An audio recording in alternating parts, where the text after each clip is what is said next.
Haji Ahmad Tajuddin bin Jab, Timbalan Ketua Pengarah Pelajaran Malaysia, Sektor Operasi Pendidikan, mewakili Ketua Pengarah Pelajaran Malaysia, dan yang berbahagia Datin. Sallallahu ala Muhammad.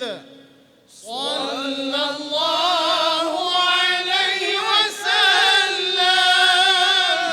Sallallahu ala Muhammad.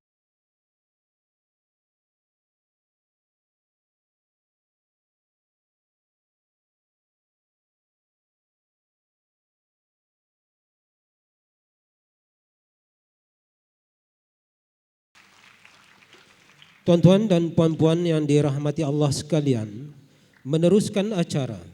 Sekarang kita berpeluang untuk mendengar dan menghayati ceramah khas Perhimpunan Sambutan Maulidur Rasul sallallahu alaihi wasallam peringkat Kementerian Pendidikan Malaysia tahun 2015. Untuk itu, majlis dengan sukacitanya mempersilakan yang berbahagia Tuan Syekh Roslan bin Cik Ros, Pegawai Bahagian Pendidikan Jabatan Agama Islam Pulau Pinang, untuk menyampaikan ceramah beliau. Majlis mempersilakan.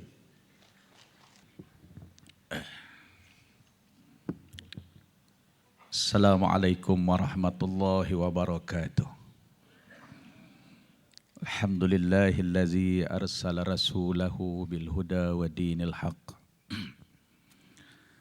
liyuzhirahu ala dini kullihi walau karihal musyrikun.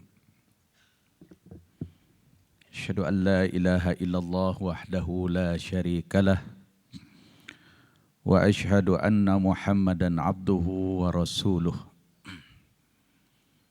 Allahumma salli wa sallim wa barik ala Muhammad imamil muttaqin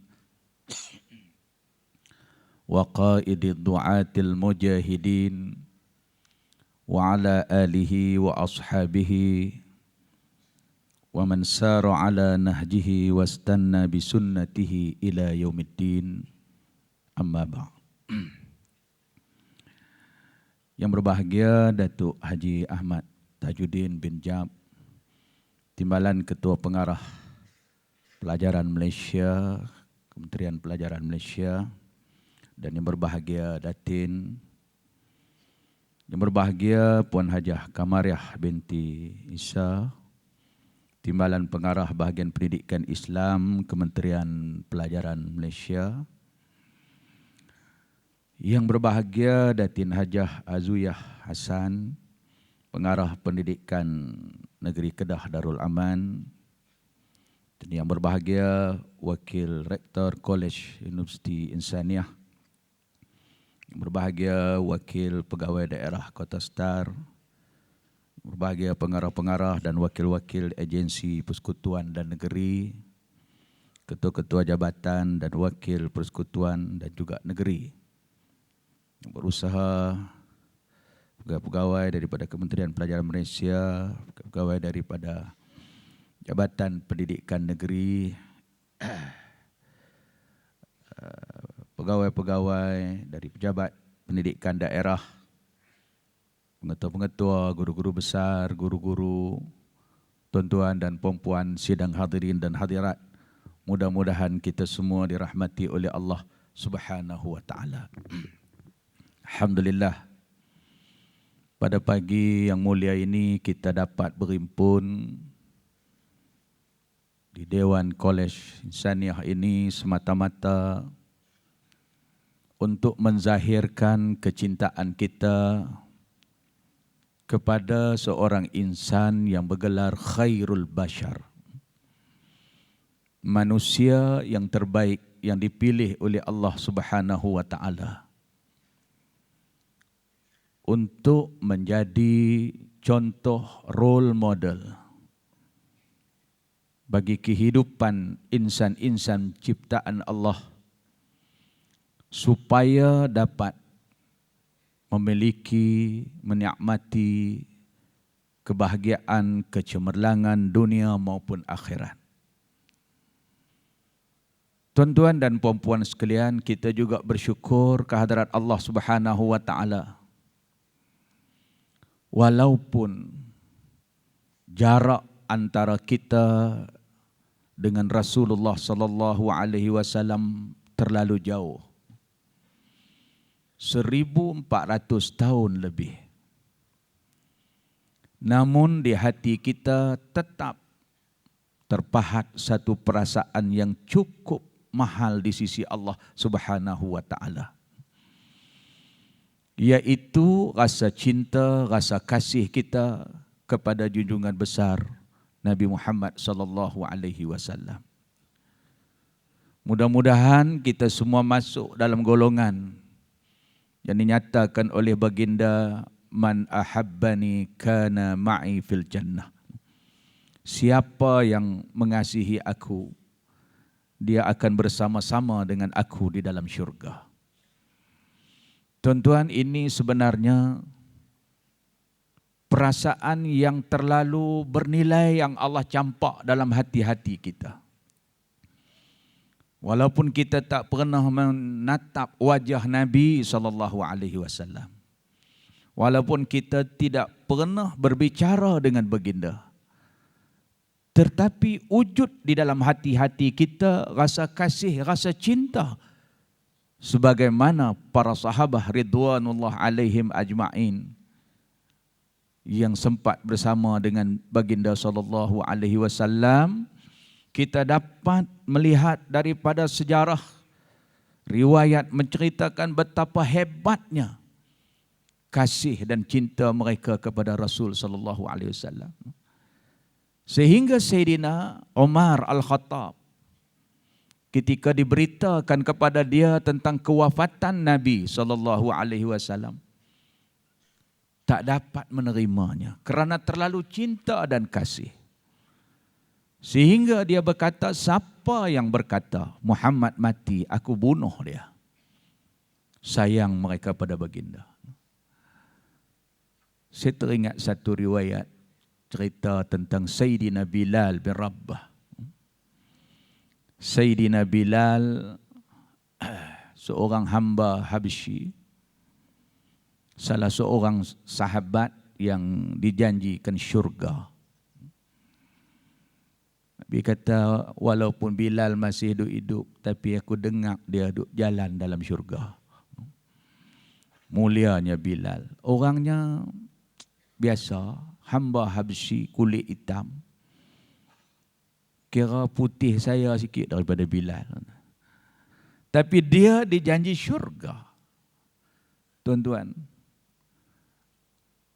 apa antara watak Bilal ni? Orang yang hebat menghargai nikmat iman dan Islam yang Allah Ta'ala anugerah kepada dia. Sehingga dia diseksa di tengah padang pasir yang panas terik, supaya disuruh meninggalkan ajaran Muhammad. Bilal tetap memilih penderitaan, keseksaan daripada menjual dan menggadaikan agama. Kita semua tahu bagaimana diletak dadanya, di atas dadanya ketulan batu yang besar. Minta dia tinggal ajaran Muhammad, namun dia tetap ungkapan mulutnya tak henti-henti menyebut Allahu Ahad, Allahu Ahad, Ahad, Ahad. Ini Bilal. Kadang-kadang jawapan Bilal kita pun selalu buat juga. Bagi negeri-negeri yang bercuti hari Minggu, isteri gerak kejut bangkit sembahyang subuh. Dia jawab, Ahad. Bangun bang, sembahyang subuh. Ahad, tak kerja. Jawab macam Bilal juga. Tuan-tuan dan perempuan yang dirahmati Allah sekalian. Sayyidina Bilal apabila wafat baginda sallallahu alaihi wasallam, dia tak boleh duduk Madinah. Tengok apa pun nampak Rasulullah sallallahu alaihi wasallam. Lorak Kedah kita apa kot, tapi seluruh Malaysia ada. Kira okeylah kita satu Malaysia. Tuan-tuan,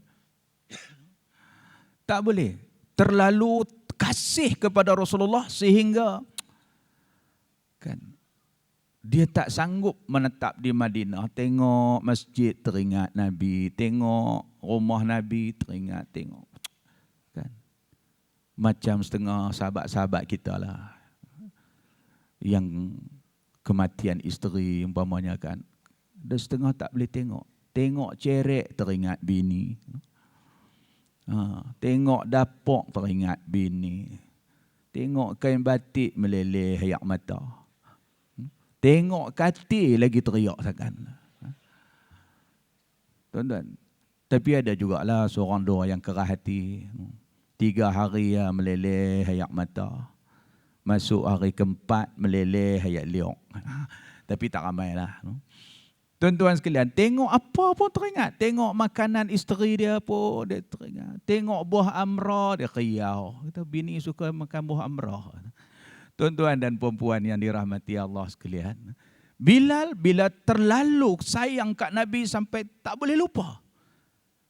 Lalu dia ambil keputusan untuk berhijrah ke Syam untuk menenangkan perasaan dia.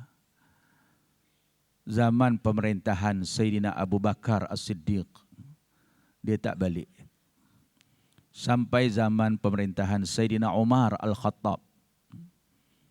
Sayyidina Umar satu ketika rasa rindu nak dengar suara Bilal azan. Kan? Sebab suara Bilal ni dia sinonim dengan Rasulullah sallallahu alaihi wasallam. Sebab Rasulullah, masa zaman Rasulullah, Bilal adalah tukang azan. Bilal nama hamba Habsyi itulah. Kerja dia muazzin, tukang bang. Tapi kita siapa bang dia Bilal. Walaupun yang bang tu Bilal juga. Tak apalah, dia panggil ambil tafaul, ambil sempena baik. Sayyidina Umar kata, aku teringin nak dengar suara Bilal. Bila dengar Bilal azan, seolah-olah rasa berada di zaman Rasulullah bersama. Kan? Kita pun kadang-kadang ada kenangan kan. Macam Syekh Abdul Rahman Sudais dengan Masjidil Haram, dengan Mekah dia sinonim dah. Kita balik umrah dengar CD Abdul Rahman Sudais pun rasa macam duduk di Mekah, terbayang Baitullah, terbayang Safa Marwah kan. Jadi dia ada kenangan. Macam kita bila dengar yang lama-lama ni sahabat-sahabat saya ni dengar lagu tahun 70-an, Allah mengedik. Kenapa? Dia teringat zaman ni duk pakai seluar kaki ketat kan. Cermin mata hitam zaman Pop Yeye kan. Dia ada kenangan di sebalik itu. Saya pun kadang-kadang masa drive lalu juga buka Sinar FM. Pasal dia pasang lagu yang lama-lama dulu. Kita pun jadi lagu rasa muda balik. Yang tu yang penting tu kan. Rasa macam kita duduk zaman tu. Tapi sekarang pun saya taklah petua sangat. Saya lebih kurang Rosita Cik Wan je. Lebih kurang sikit lah tu. Tuan-tuan sekalian. Jadi Sayyidina Umar Al-Khattab rasa teringin nak dengar suara Bilal. Suara Bilal ni bukan merdu sangat. Tuan-tuan. Tak merdu. Tapi barakahnya Bilal yang dilantik oleh Rasulullah sallallahu alaihi wasallam, keikhlasannya masya-Allah. Ada seorang tuan-tuan di Madinah, suara dia sedap. Sedap. Dia bang dia pun kata hang suara sedap dah Bilal. Kalau jadi Bilal lagi best. Lama-lama dia pun syok, dia pun naik pergi minta kepada Rasulullah sallallahu alaihi wasallam nak azan. Kata ya Rasulullah, bagilah saya azan sekali, suara saya sedap. Nabi kata tak apalah, biarlah, elok dah Bilal jadi muazzin tukang bang. Duk lama dia mari minta pula. Dia kata ya Rasulullah, bagilah, tak boleh setahun sebulan pun jadi. Tak boleh sebulan seminggu pun tak apa. Tak boleh seminggu sehari, satu waktu pun cukup. Lama Rasulullah pun bagi. Dia azan di satu subuh. Bilal rehat. Lepas naik matahari turun, malaikat Jibril alaihi salam. Jibril tanya Rasulullah, wahai Muhammad, adakah pagi tadi penduduk bumi tak sembahyang subuh? Rasulullah kata, salat macam mana biasa. Kata Jibril, kami di langit tak dengar suara azan sebagaimana setiap waktu. Suara Bilal berkumandang sampai para malaikat dapat dengar di langit. Tuan-tuan ni, Tok Bilal hebat suara dia sampai Tok Bilal yang ikhlas sampai di langit malaikat dengar. Bukan lekeh Tok Bilal. Tapi kita kadang-kadang Bilal pandang Allah. Kalau ada Tok Bilal main Minang anak kita. Orang tanya anak belah anak torok darah, tanya anak Torona pula. Anak Torona kerja apa? Tak ada apa, kerja Bilal kampung aja. Sebelah perempuan pun bagi tahu Allah, kami ni bukan tak nak bagi, tapi anak nak mengaji lagi. Pasal Tok Bilal. Wahai anak ni, 5 kali dah SPM tak lulus. Nak mengaji lagi. Tuan-tuan sekalian, suara muazzin yang ikhlas Allah angkat sampai ke langit. Waktu pulun tuan-tuan, yang jangan mengajak saja di sekolah. Sekali-kali cikgu ambil peluang bang sama. Kan. Surau-surau kita. Jangan biar apa anak murid kita saja bang. Biar suara kita diangkat naik. Tuan-tuan, sebab tu kan kita banyak baca pendedahan, pengalaman yang diluahkan oleh angkasawan-angkasawan. Antaranya Neil Armstrong, Datuk Syekh Muzaffar. Antara yang mereka dengar di angkasa ialah suara azan. Nabi dah bagi tahu kita, suara orang yang muazzin, tukang bang yang ikhlas Allah angkat sampai ke langit. Ini Bilal. Jadi Sayyidina Umar kata, aku teringin wahai Bilal nak dengar suara azan. Jadi maka Sayyidina Umar pun mengutuskan pegawai dia untuk menjemput Bilal balik ke Madinah. Dia pun baliklah atas arahan Amirul Mukminin. Bila balik, Sayyidina Umar kata, wahai Bilal, tolonglah azan macam dulu-dulu. Aku teringin sangat nak dengar suara kamu dan merasakan suasana bersama dengan Rasulullah sallallahu alaihi wasallam. Tuan-tuan, Bilal ni bukan tak mau bang, dia tak boleh. Bila bang teringat Rasulullah, bila bang teringat Rasulullah. Tapi hak ni tuan-tuan jangan ikutlah, semua pakat tak mau bang lah.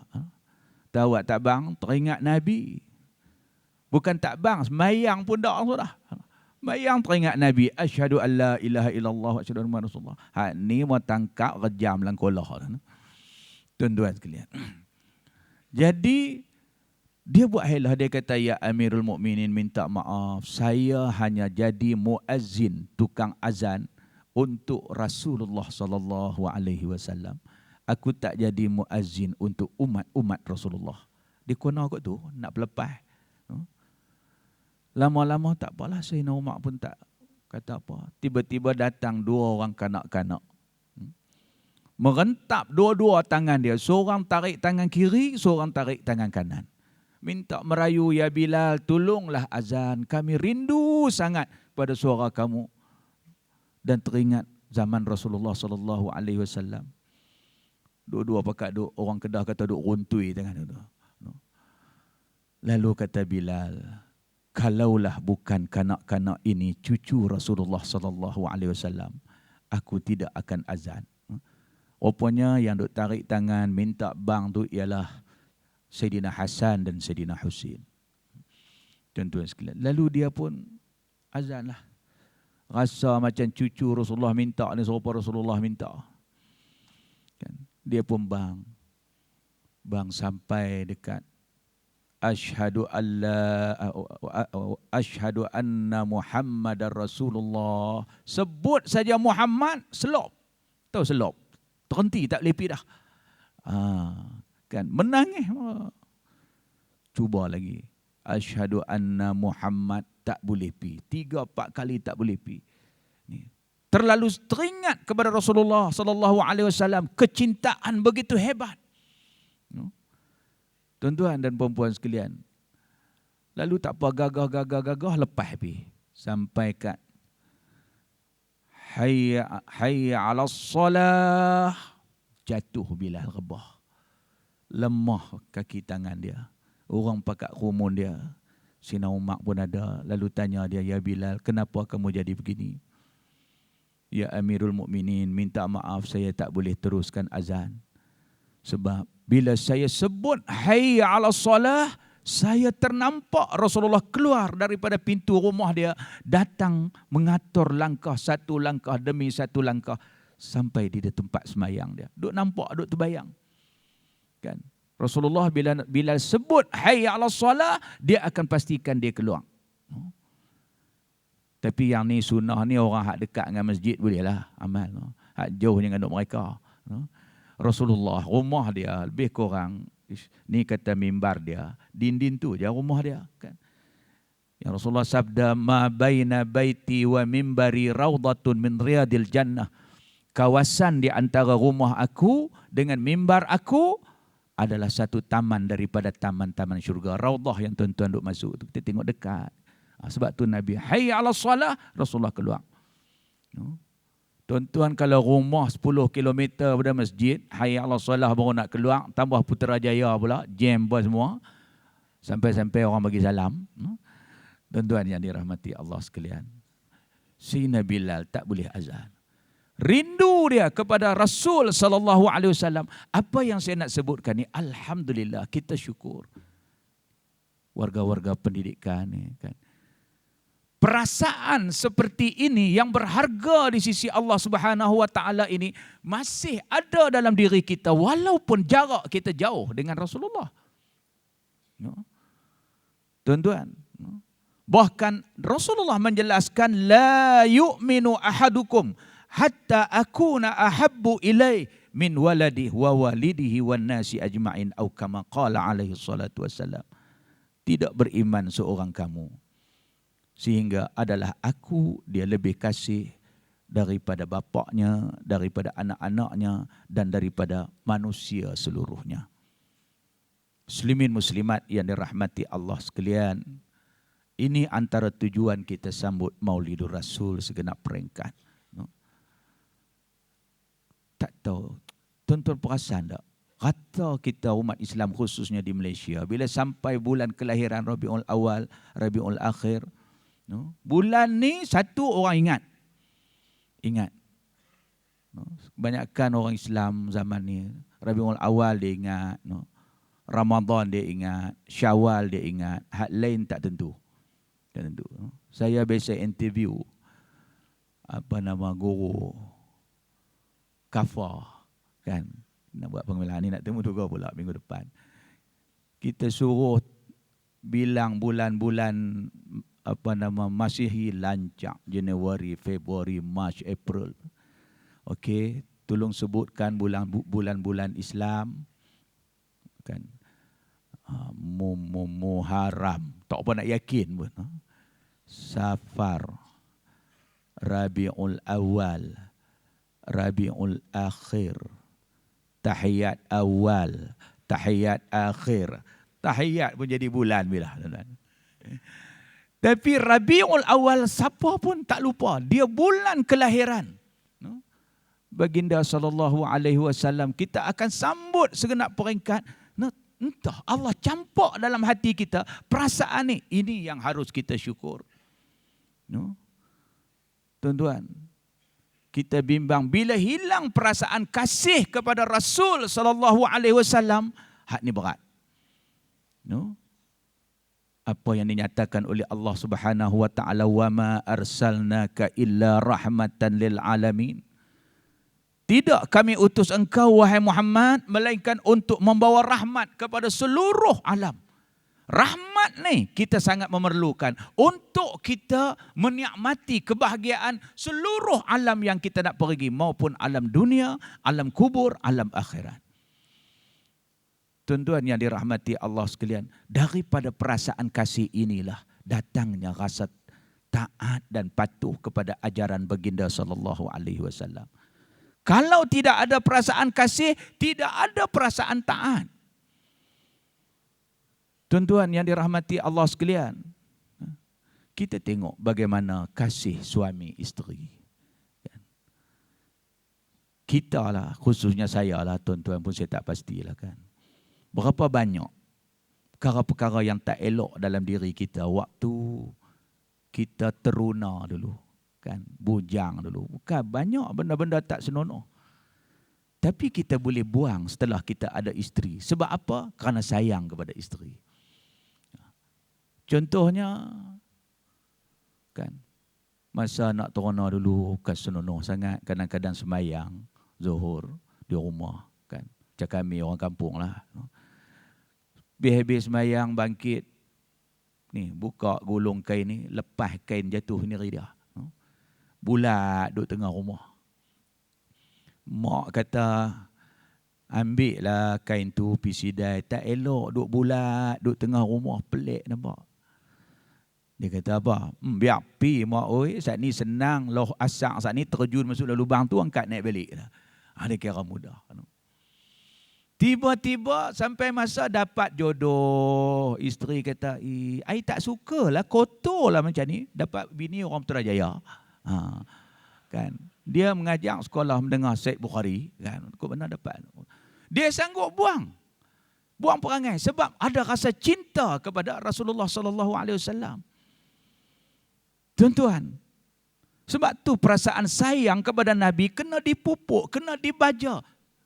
Tak kira siapa, tak kira peringkat kementerian mana atau umat Islam, kita kena reka macam mana nak hebatkan dalam diri kita rasa cinta dan kasih.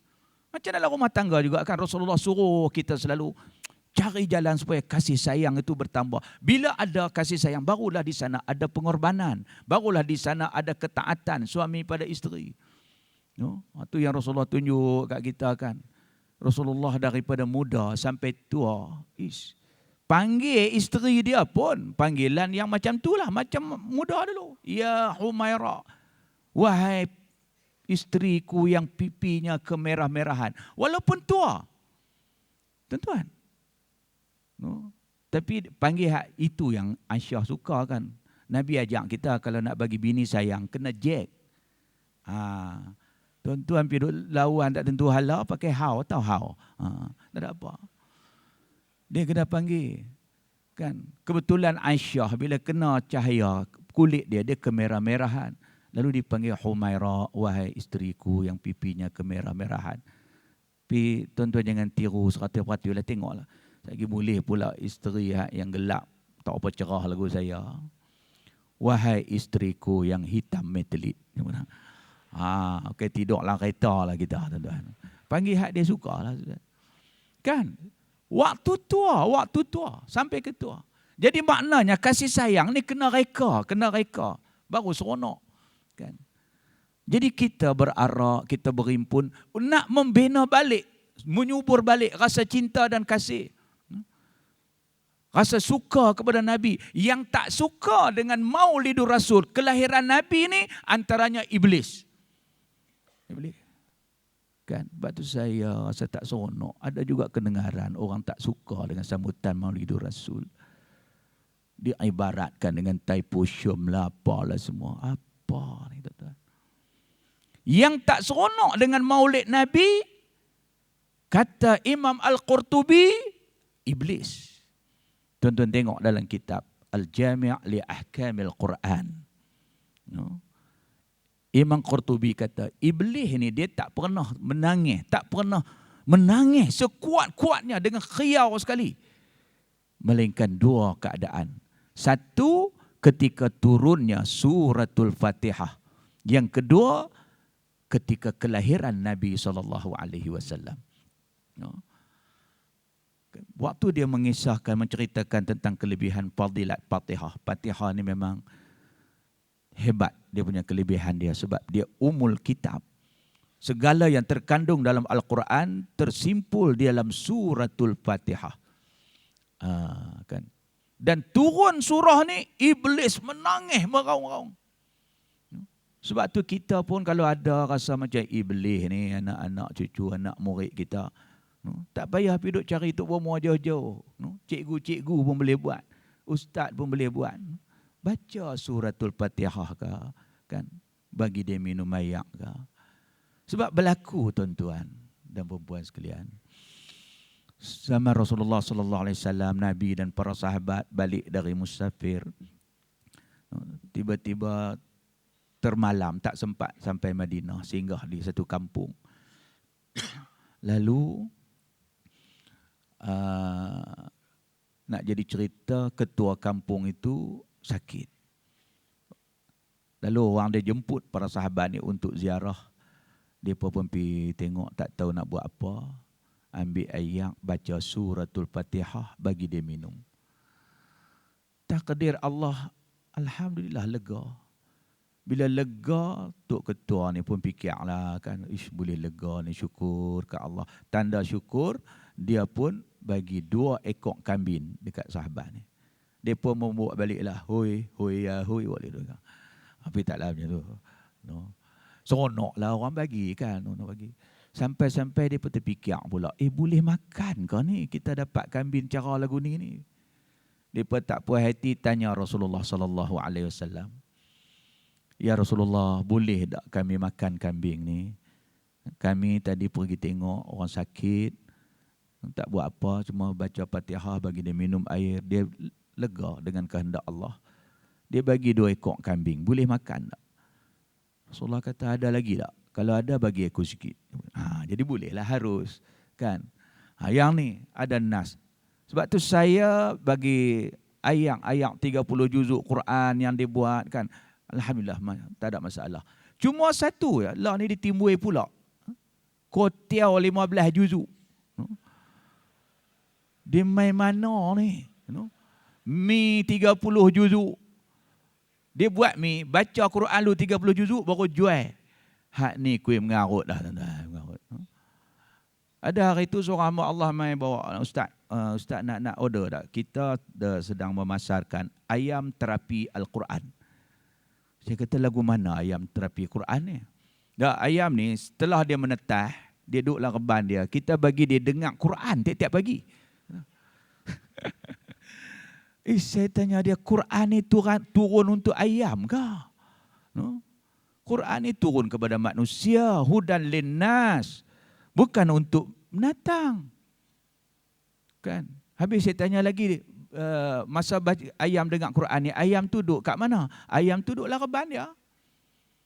Saya kata, ayam ni yang saya tahu, kat mana dia duduk? Dia berak. No? Bola masjid pun dia lepas. Ini ke dalam kandang tu penuh dengan najis. Jadi bolehkah baca Quran, alunkan Quran di tempat yang najis? Lama orang kata, payah Ustaz, orang nak buat makanan Islam pun tak sokong apa semua, baru dia belah pergi tuan-tuan. Dah bukan masalah tak sokong, tapi kita mereka lebih. Tuan-tuan dan perempuan yang dirahmati Allah sekalian, no? Suratul Fatihah, dia cukup afdal dan banyak kelebihan fadilatnya. Bila turun surah ni, iblis rasa tak seronok. Sebab nak menggagalkan usaha-usaha dia. Kemudian satu lagi kata Imam Al-Qurtubi, ketika kelahiran Rasulullah sallallahu alaihi wasallam. Bila lahir Nabi, iblis qiyau. Sebab Rasulullah menggagalkan usaha, visi dan misi iblis untuk merosakkan insan. Kerja iblis ini tak mau bagi manusia masuk syurga. Manusia terkeluar daripada syurga. Ini kerja iblis. Rasulullah bawa ajaran Islam nak ajak manusia ini supaya menjadi ahlul jannah, ahli syurga. Dia tak bertemu. Sebab tu tuan-tuan tengok sejarah manusia terkeluar daripada syurga kerana iblis. Kan? Tok Adam dengan Tok Hawa, iblis yang mengeluarkan daripada syurga. Allah kata, la taqraba hazihi syajarah, jangan kamu hampir pokok ni. Iblis mai pujuk Tok Adam, makanlah. Sikit je kesalahan, buah lain dah rasa dah, hak ni Tuhan tak bagi ni tentu lagi sedap. Kan? Tok Adam tetap juga, ini perintah Allah, tak boleh. Dia tak boleh masuk Tok Adam. Tu Adam ni hebat. Tak apa. Pergi pula kat Hawa, Sayyidina Hawa. Pipi kat Hawa, pujuk tu Hawa. Sedap ni sebab tu Allah Ta'ala larang. Lagipun ini bukan kesalahan besar. Makanlah tu Hawa. Tu Hawa pun pujuk. Terlentok tu Hawa. Termakan pujuk kan. Sebab tu Tok Hawa ni dari dulu, kini dan selama-lamanya mudah dipujuk. Kan. Kawan jual kapek tu tengok suami ada tak piu, tengok suami tak ada dia pun pi. Duduk atas motor je, kakak mari tengok ini corak baru. Buka tengok, dia pun buka. Nak buka macam mana kakak, saya motor juga duduk, mari masuk. Kan. Lama-lama boleh dah. Sampai lambuk pun dia pun bawa pi kan. Jadi itu fitrah lah. Lah Tok Hawa tergoda, Tok Hawa pujuk pula Adam alaihi salam. Kan Adam, mai kita terai tengok, rasa dosa pun taklah teramana kot. No? Makan buah ni aja, buah lain kita rasa dah. Kita nak rasa buah dalam syurga. Tok Hawa pujuk, Tok Adam pula terlentok. Tok Adam yang iblis tak boleh rayu dia, Tok Hawa boleh rayu. Sampailah sekarang, Tok Adam lah pun lagu tu lah juga. Tuan-tuan, pengarah arah tak boleh tapi bini arah boleh. Dia jadi lagu tu. Tapi bukan Kementerian Pelajaran lah, ni cerita belah lain. Kan? Kan? Dia jadi lagu tu, dia boleh kan? Dia je mudah dirayu, dipujuk rayu. Sampai tu Adam hadu adalah. No? Sampai kadang-kadang nak pergi masjid dah pakai kain pelikat, no? Baju Melayu, lilik serban, duk cari Swiss motor nak. Tahu isteri duk dapur. Bang, masjid tu kan nak pergi mana? Tak pergi petang ni, petang esok ada lagi. Ni pasal malam ni, petang ni je ada. Tak pergi petang ni, minggu depan pula baru ada. Jom pergi pasal malam. Dia pun, jom rongkai balik serban dia. Ada orang taat kat bini sampai lagu tu ada, tuan-tuan. Siapa dia tak tahu, tapi ada. Ni pengaruh lah, biasalah. Sebab tu tangan wanita ni dia boleh yang menggoncang buaya ni boleh menggoncang dunia. Tuan-tuan, itu dah fitrah lah kan. Sebab tu Islam main nak ajak kita. Tuan-tuan, iblis daripada Adam dan Hawa, manusia asalnya berada di dalam syurga, boleh terkeluar mai kerana iblis. Dan dia mari ke dunia pun, dia nak bawa kempen manusia supaya tak dapat masuk syurga. Sebab tu Rasulullah datang Rasulullah sebagai rahmatan lil alamin.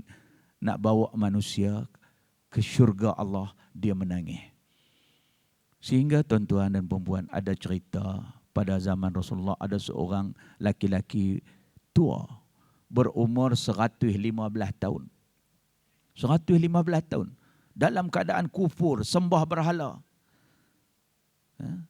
Tiba-tiba dia beriman dengan Rasulullah sallallahu alaihi wasallam. 3 hari lepas tu umur dia pendek, mati.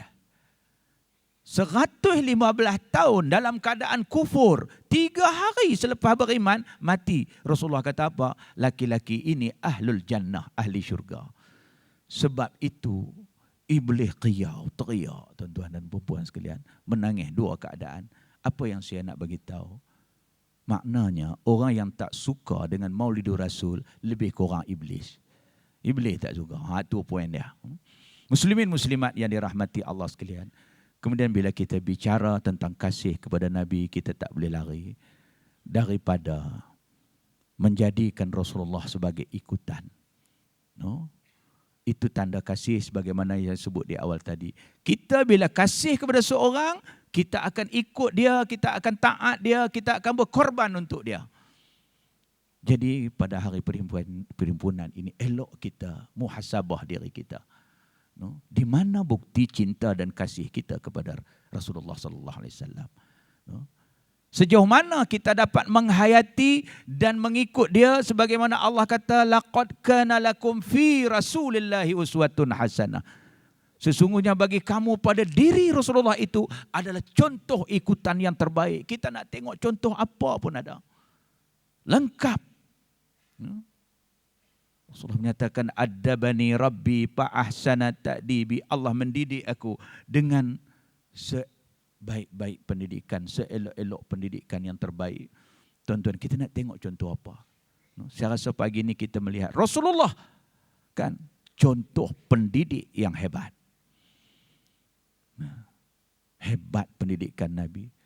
Bukan sahaja dia berjaya merubah manusia jahiliah kepada Islam. Di zaman dia, bahkan dia wafat pun dakwah dan pendidikan dia berkembang, hidup, berjaya. Kita kalau cakap soal nak jadi pendidik yang cemerlang, inilah dia role model yang cukup hebat, yang Allah hantar kepada kita secara langsung untuk kita melihat. Berjaya. Kejayaan dakwah, kejayaan pendidikan Nabi, tidak ada siapa boleh nafikan.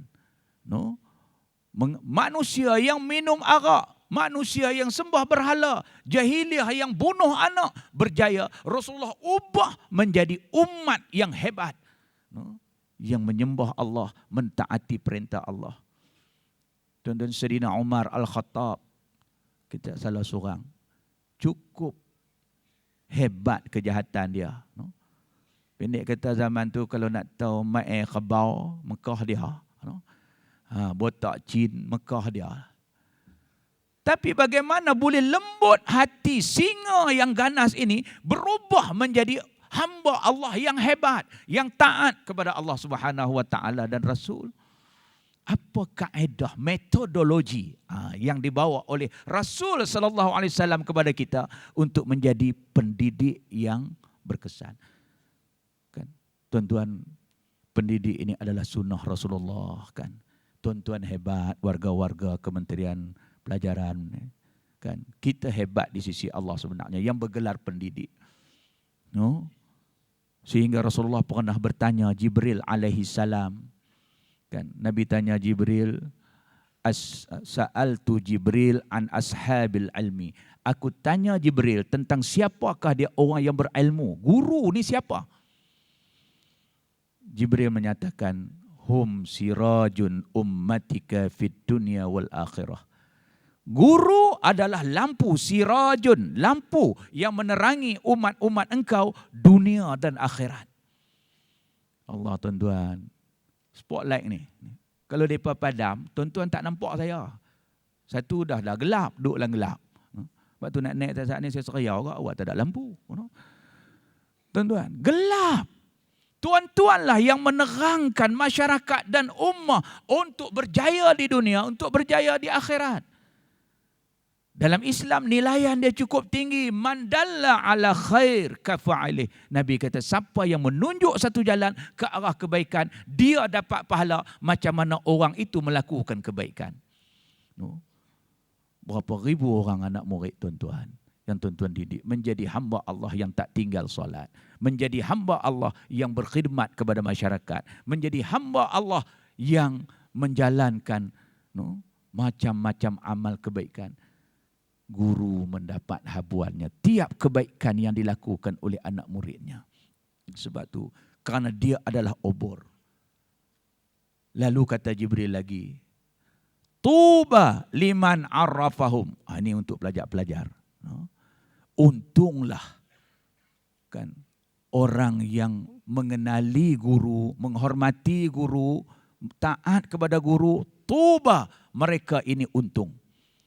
Anak-anak pelajar-pelajar yang mentaati guru. Wal wailu liman angkarahum wa abghadahum. Dan celakalah bagi mereka yang mengingkari guru dan juga yang melakukan sesuatu yang menyebabkan guru marah kepada dia. Orang ini Nabi kata celaka. Jadi seorang pelajar jangan sekali-kali derhaka dan melawan guru. Nabi kata di depan kita ada kecelakaan. Jadi hebatnya guru. Kan? Kita nak jadi hebat lagi kerana kita menyambung perjuangan Rasul sallallahu alaihi wasallam dalam nak mentransform manusia ini daripada jahiliah kepada Islam. Tuan-tuan, apa metodologi itu yang saya nak kongsi dengan tuan-tuan di ujung ni?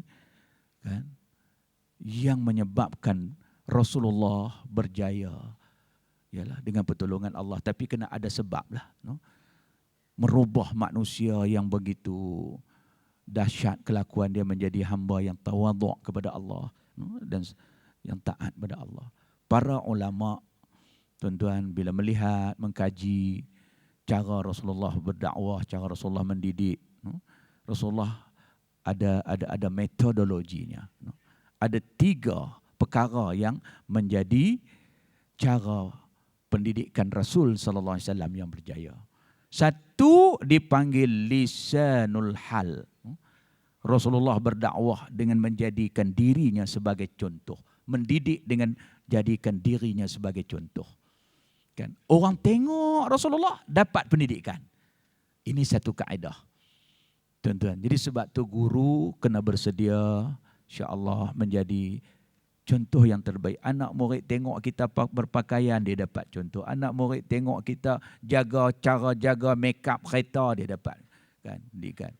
Tengok cikgu, tengok Allah, kan kereta Honda, tayar bubuh tayar Hilux habsang kan. Kata kut mana cikgu aku ni. Jadikan kita yang anak murid tengok kita, dia mendapat pendidikan. Ini cara Rasulullah sallallahu alaihi wasallam. Bila Rasulullah wafat, tuan-tuan dan puan-puan sekalian, Sayyidina Abu Bakar pergi tanya isteri Rasulullah Sayyidatina Aisyah radhiyallahu anha, wahai Aisyah, apa lagi yang Rasulullah selalu buat yang kami belum buat? Aisyah fikir-fikir, hak lain dah buat semua dah. Yalah Sayyidina Abu Bakar ni maklum saja lapak mentua Rasulullah. Aisyah tu anak dia. Jadi Aisyah kata, ada di hujung Madinah sana seorang Yahudi tua dan buta. Rasulullah selalu pergi makan dia. Nampak ni dakwah bil hal. Dengan menunjuk contoh. Lalu Sayyidina Abu Bakar pun terus pergi suap orang tua tu. Orang tua tu pegang tangan. Mana dia orang yang selalu suap aku? Jawab Sayyidina Abu Bakar, akulah yang duk suap kamu terlalu. Dia kata bukan. Orang yang suap aku terlalu baik, lemah lembut, penyayang. Kamu ni nampak lagu kasar sikit. Bukan dia. Lama-lama Sayyidina Abu Bakar pun kata, wahai orang tua, orang yang selalu suap kamu itu telah pun meninggal. Tahukah engkau siapakah dia yang selalu duk suap kamu? Yahudi tua ditanya kawan tu. Sayyidina Abu Bakar tanya. Dia kata, aku tak tahu. Yang aku tahu dia seorang yang baik, yang lemah lembut, yang selalu suap dengan penuh kasih sayang. Lalu kata Sayyidina Abu Bakar, itulah dia Muhammad Rasulullah. Orang tua tadi terkejut. Gementar dia. Muhammad. Dia selalu suap aku. Tiap-tiap hari aku selalu pesan kat dia. Waktu dia suap aku. Apa dia pesan? Wahai orang muda, kalau datang kepada kamu seorang yang bernama Muhammad, bawa ajaran baru, memperbodohkan agama tok nenek kita dulu, jangan kamu ikut. Dia orang sesat, dia orang jahat. Apakah yang suap aku itu adalah Muhammad itu? Terkejut orang tua tu, tergamam. Maknanya selama ni dia duk kutuk Rasulullah, tapi Rasulullah duk suap. Tuan-tuan boleh buat begitu? Kita kalau duk suap, dia duk jerekah, duk kata kita ronyoh pihak. Ni, lepas tu kita pun kadang-kadang dalam soal mendidik kan anak murid kita macam-macam. Jangan putus asa, teruskan. Kerja mendidik ni bukan senang. Ini dia cara Rasulullah. Lagi kawan tu duk marah dia duk kata, duk peleceh, dia duk suap situlah, suap. Lama-lama wanita Yahudi tua ni pun terharu. Dia kata, di mana Muhammad sekarang? Kata Sayyidina Abu Bakar, Muhammad dalam syurga yang dijanjikan Tuhan dia. Tolong bawa aku. Aku nak duduk dengan Muhammad. Tak boleh. Muhammad dalam syurga. Syurga pun aku nak pergi. Tak boleh pergi melainkan kamu beriman. Lalu dia pun beriman di zaman Sayyidina Abu Bakar. Terus dia mengucap syahadah. Kan masuk Islam dia. Tuan-tuan, ni dakwah Nabi bilhal. Kan? Jadi contoh. Satu, tuan-tuan lebih arif daripada saya. Semua nak mengingatkan diri kita. Kadang-kadang kita asyik mengajak aja. Tapi contoh itu kan untuk mempengaruhi anak-anak didik kita menjadi hamba yang soleh, yang beriman kepada Allah. Kan? Itu perlu. Yang kedua, kan dakwah bil maqal, dakwah dengan nasihat, dengan kata-kata. Yang ni kebanyakan kita buat, no? Tapi bila digabungkan kan dengan dakwah bil hal, insya-Allah kita akan berjaya macam Nabi sallallahu alaihi wasallam. Dakwah bil maqal, Nabi berdakwah dengan menunjuk contoh cerita kepada kita, kan?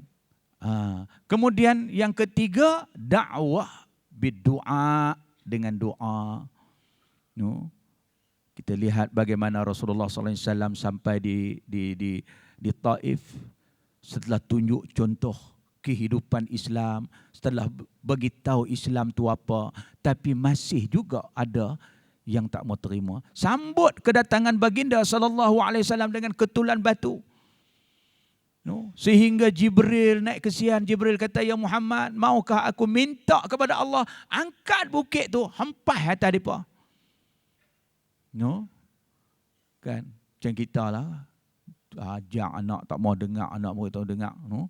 Kan? Tiba-tiba Pak Gad main kita. Cikgu, kita report lah cikgu, biar dia duduk dalam, lepas ke dalam senang. No? Lebih kurang lagu tu lah. Jibril kata, maukah Muhammad, aku mohon kepada Allah, angkat bukit ni, hempuk atas kepala dia puak ketegak ni. Lalu Rasulullah kata, jangan Jibril, biarlah mereka. Lalu Jibril kata Nabi Muhammad sallallahu alaihi wasallam, biarlah. Dia cuma angkat tangan mendadah berdoa, Allahumma hdi qaumi fa innahum la ya'lamun. Ya Allah, ya Tuhanku, berilah petunjuk pada kaumku, sesungguhnya mereka tak tahu. No? Jadi ini kaedah. 3 ni saya rasa tuan-tuan, marilah kita tahu dah, no? Kita pertingkatkan. No? Kerana kita meraihkan insan pendidik yang berjaya. Daripada zaman hayat baginda sampailah baginda wafat, pendidikannya berjaya. No? Kerana antaranya 3 kaedah yang digunakan oleh Nabi. Bil hal, bil maqal, dan juga doa. Dan satu lagi tuan-tuan, kita jangan lupa ikhlas kita. Ini nilai yang paling tinggi, no, di sisi Allah Subhanahu wa taala. Dan mudah-mudahan kita dapat menyentuhi, no, pendidik agung ini, supaya kita juga dapat kejayaan sebagaimana kejayaan yang dijulang oleh baginda sallallahu alaihi wasallam. Jangan sekali-kali kita mencari kaedah yang lain daripada kaedah ini. Kan ada juga kaedah yang Rasulullah sallallahu alaihi wasallam bagi tahu pada kita. Ada juga kadang-kala kita perlu merotan anak-anak murid kita. Ada kala kita perlu penyayang. Ini sebagai tambahan lah. No, sebagaimana hadis daripada Abu Daud. Bagaimana Rasulullah SAW menyatakan, murru auladakum bisalah wahum abna sab'i sinin. Suruhlah anak-anak kamu sembahyang bila umur dia 7 tahun. Wadribuhum, dan pukullah. Nabi suruh pukul, boleh pukul dalam Islam. Wahum abna'u asri sinin. Bila umur anak kamu 10 tahun, tak mau sembahyang juga pukul. Dan pisahkan daripada tidur kamu, tempat tidur kamu. Jangan bagi anak 10 tahun duduk tidur dengan kita mak pak. No? Rosak program. No? Nabi suruh asingkan. 10 tahun tak sembahyang, 7 suruh lembut. 10 tak sembahyang juga, rotan. Rotan pun kata ulama bukan boleh ikut dan nak rotan. No? Ibarat kita kepit buku, pegang rotan, kita rotan anak tu, ni buku tak jatuh. Dan rotan pula kawasan dia di tapak kaki. Hari ini orang rotan ikut dan, tu yang timbul isu nak rotan. Tapi saya sebagai pendakwah, kita perlu mengkajilah keputusan tu. No? Sebab dalam Islam ada masa kena rotan. Kan saya ingat saya yang boleh jadi ustaz ni pasal orang tua saya kejam dalam kolah tu. Mayang subuh tak mau bangkit. Mayang subuh tak mau bangkit kan. Mau heret-heret kejam langkong. Duk ingat empela. Mujuklah ayah saya kejam ke tidak, mayang subuh pun tak apa benda ni.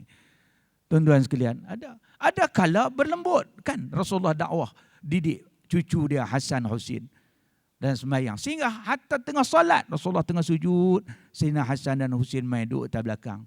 Tuan-tuan lah, kalau tengah sujud, anak duduk atas belakang. Kan dia badik selang, tahu badik selang. Badik apa? Jatuh no. Tapi Rasulullah dah, dia biar sampailah Hasan Husin puas, turun baru dia Allahu Akbar. Sayang. Jadi dia kena combine dua-dua ni. Sehingga ada satu riwayat hadis Rasulullah suruh kita ni sunat kan pamerkan rotan di rumah. Rasulullah suruh gantungkan gantungkan rotan di rumah-rumah kamu kerana dia dapat mendidik adab anak-anak kamu. Dalam hadis sahih, tuan-tuan. Jadi ini kaedah-kaedah yang dibawa oleh Nabi, kita terima. Jangan kita tolak kerana baginda adalah utusan Allah sebagai uswatun hasanah, sebagai contoh yang terbaik segala bidang pendidikan ke, rumah tangga ke, kan, dan sebagainya, semuanya lengkap kepada baginda. Itulah contoh yang terbaik, tuan-tuan, yang akan membawa manusia bahagia di dunia dan juga bahagia di akhirat Allah Subhanahu wa taala. Jadi saya ingat sekadar itulah. Mungkin masa ini peruntukan kepada saya. Apa yang baik itu semuanya daripada Allah. Marilah sama-sama kita amal, tuan-tuan sekalian, dan kita menyentuhi baginda supaya kita seronok esok di akhirat nak berhimpun dengan Nabi. Kan?